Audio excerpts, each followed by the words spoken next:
Welcome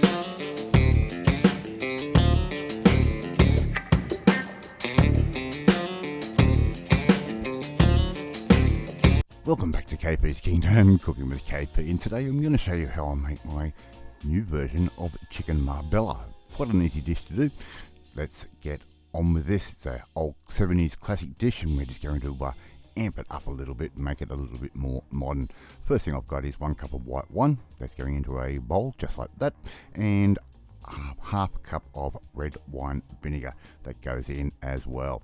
I'm also going to add in around about a 1/4 cup of brown sugar. That's going to go in just like that. Give that a bit of a stir and dissolve that brown sugar as best as you can. Okay, now I'm going to add in a few cloves of garlic. I've added in probably about 4 cloves of garlic and given those a little bit of a crush.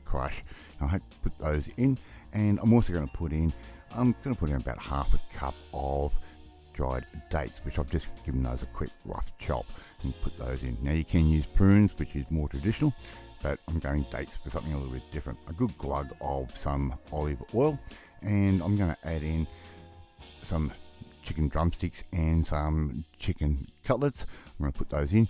Alternatively, you could use some chicken Marylands, and look, just cut the drumstick off the cutlet if you want, but this is just a quicker, easier way to do, and we can get an extra drumstick into this marinade.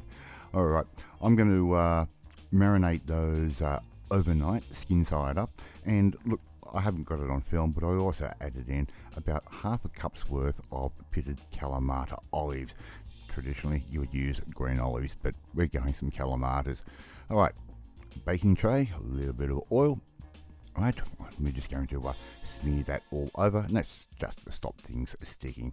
Alright, arrange your chicken skin side up, of course, and our oven is already sitting at 180 degrees Celsius. Alright, so I'm just going to arrange those just like that, and all we have to do now really is get our marinade and pour that straight over the top, just like that. And it's going to cook away just absolutely nicely in the oven.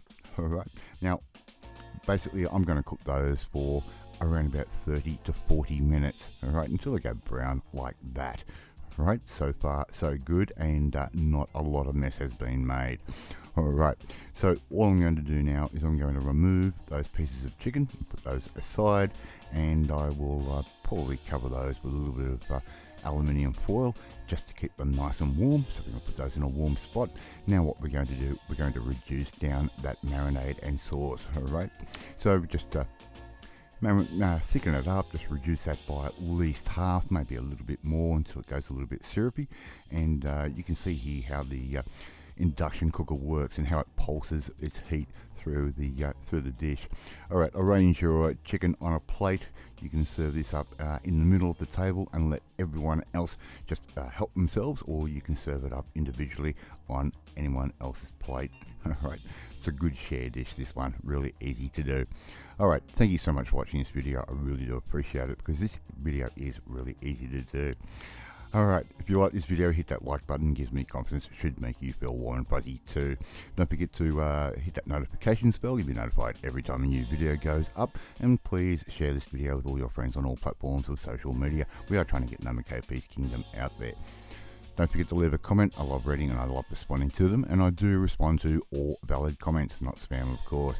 But in the meantime, if you want to learn how to take a 70s dish just like this, jazz it up and bring it back to life to the modern day, well, you need to come and join the family, my family. Hit that subscribe button and you'll never miss another one of my videos again. I'm off to eat my chicken Marbella, and I will catch you next time. Bye.